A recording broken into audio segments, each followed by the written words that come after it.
Time. Hey, judges. I'm Jake from Raleigh, North Carolina. I'm also still Jake from Montgomery, Alabama. I am a retail manager for Black and White. I'm also a dad to Ellen and Cal. I am stoked to be on the stage giving you coffee today, but I'm also pretty nervous. I am obsessive and get consumed by tiny little details. I'm also kind of relaxed and easygoing. Judges, we are all complex and we all have competing, sometimes going at each other emotions happening inside our heads at any one given time. I believe being able to hold onto that concept of duality is what makes us who we are and it gives us room to grow into the future.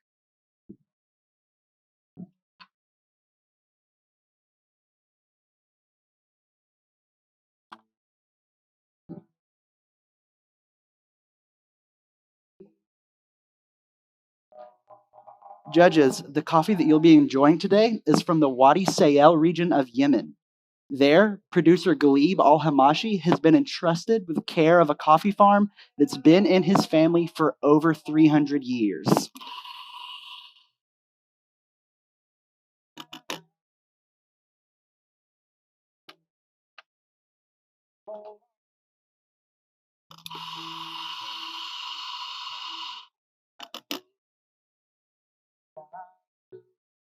For those keeping score at home, over 300 years ago was about 50 years before the US was founded.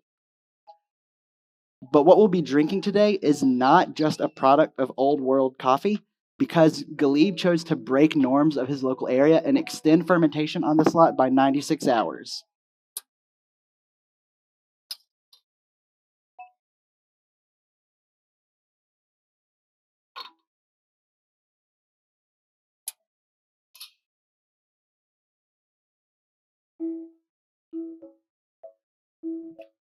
The result of that is that we get a cup that is true to Terrier, but also one that has a vibrant acidity and rounded sweetness.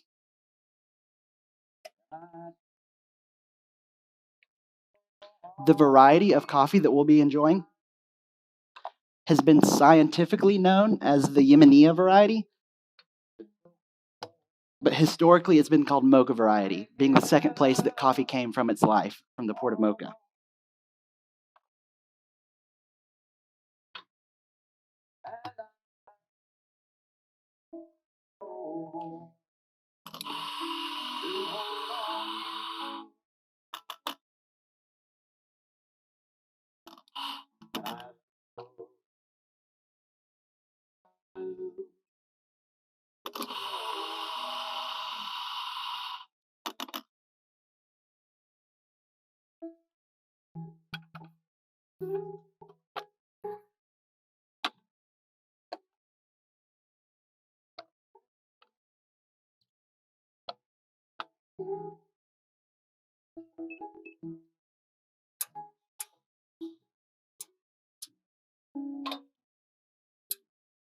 Judges, in the cup today, you should expect to find flavors of red grape, spiced orange,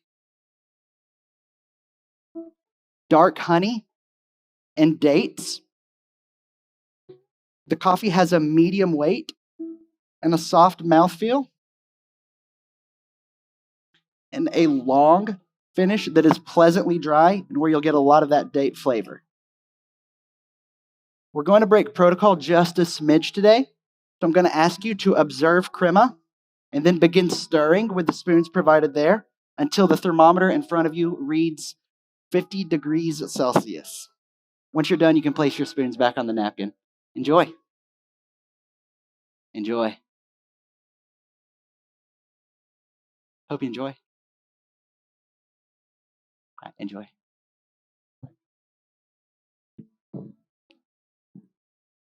Big round of applause for those espressos.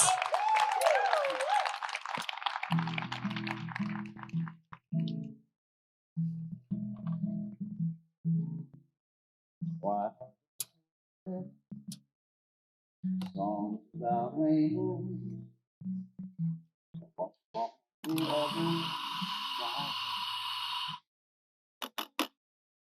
Rainbows are visions, but only easy. Have nothing to hide.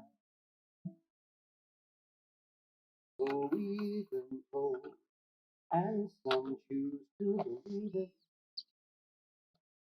I know they're wrong. Wait and see.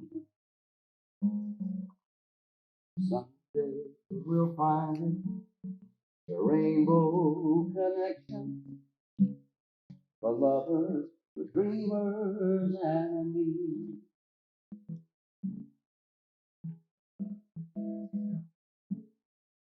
Who said that every wish would be heard and answered when wishing on the morning star?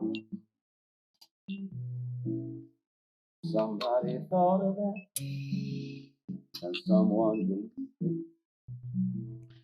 Judges, Glebe honored his past, but he didn't stay there. He embraced a change that led to growth. I want that light to guide our milk course today. I'm sure at this point you've all had freeze distilled milk before, but I will not be using freeze distilled milk today. Instead, I'm going to be using what we're calling cryo-desiccated milk. Milk that I've added a milk powder to. In order to make the milk powder, I've put milk in a freeze dryer where all water evaporated from it, and so what was left behind were only the milk sugars, fats, and minerals. From there, I can choose exactly how much of those sugars, fats, and minerals I want to put back into a dose of milk in order to find a perfect balance and harmony between the espressos and the milk today.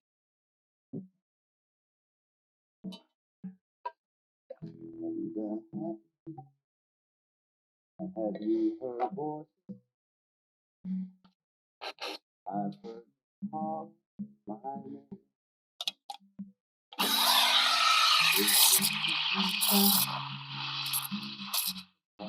Young thing, boys might be wanting.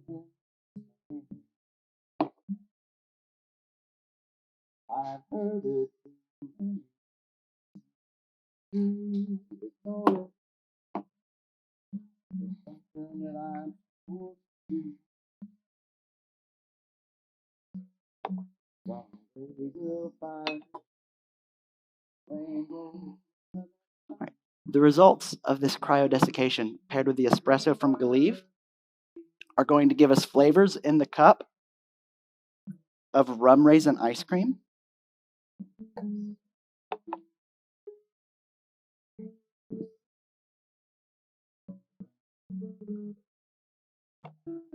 of caramel,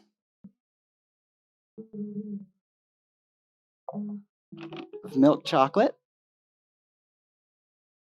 and of dates, both in sweetness and in flavor.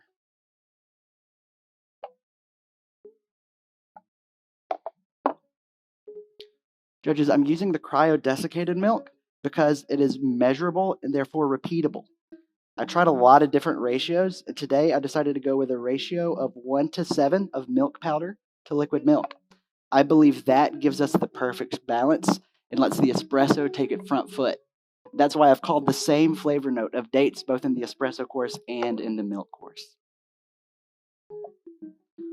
Like I said earlier, I'm the retail manager for Black and White, so I get to thankfully serve you at this table, but I also get to serve guests back home every day. We've always wanted to bring competition to the people, but have never figured out a way to scale freeze distilled milk. I'm really proud to say that we'll be serving beverages with cryodesiccated milk in our cafes very soon.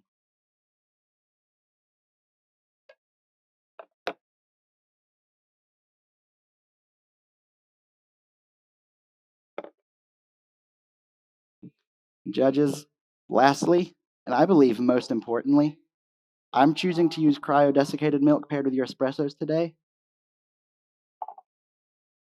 because it's absolutely delicious. Y'all enjoy.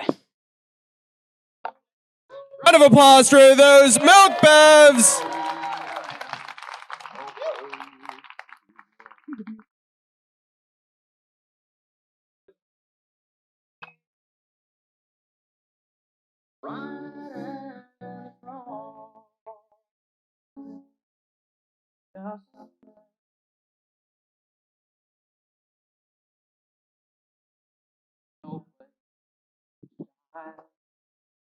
I look in your eyes.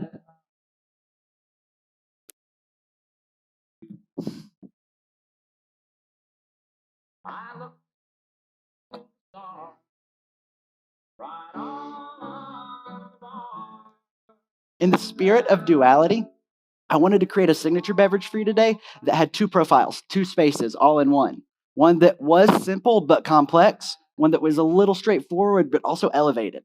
When I first tasted this coffee on the cupping table, it had a lot of those elements that were present in your espressos today. There's also a really distinct sandalwood note when it was brewed that kind of fell off in the espressos, but I wanted to play with that note in the signature beverage today. So when I first tasted it, my mind rushed to one of my favorite cocktails, a bourbon smash. So what I'll be doing today is creating an elevated aspect of a bourbon smash. In order to do so, I'm taking 35 grams of blackberries that I have lacto fermented, put in vacuum sealed bags, and held in a cool temperature for 96 hours, a lot like the coffee that you had. That, paired with the red grape call from the espresso, gives us a new note of fresh raspberry. Next up, I'm adding 1.2 grams of mint, and I'm going to muddle these together real quick. The mint is dual fold, has two purposes. It plays with that slight perfuminess of the coffee and gives us a new note of gin botanicals, but it also plays with the note of spiced orange to give us a brand new note of lime zest. Next up, I'm adding 15 grams of a tartaric acid solution. The tartaric acid plays with the increased lactic acidity that I made when I fermented the blackberries and gives this drink a brand new acidic structure and a note of tart mango. Next up, in order to create a barrel-aged character, I'm adding 25 grams of a simple syrup. The sugar was smoked with oak from an bourbon barrel. And that's going to give us that barrel-aged character. It reminds me of cognac, but without the heat. I'm going to add our espressos back in.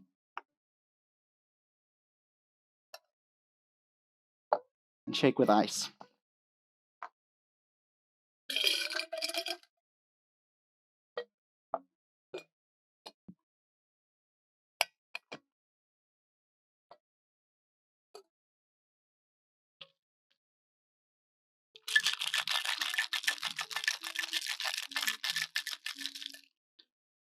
Once again, judges, those notes that we're going to experience in this beverage are fresh raspberry, gin botanicals, lime zest, tart mango, and a barrel-aged structure that's a lot like cognac, just minus the heat.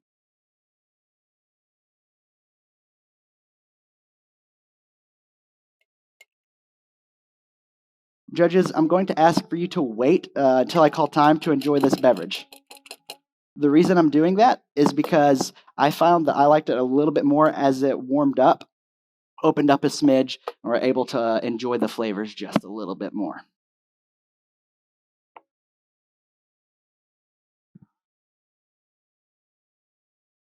Judges, if we only take away one thing from this entire experience today, I think that we must learn from Galid.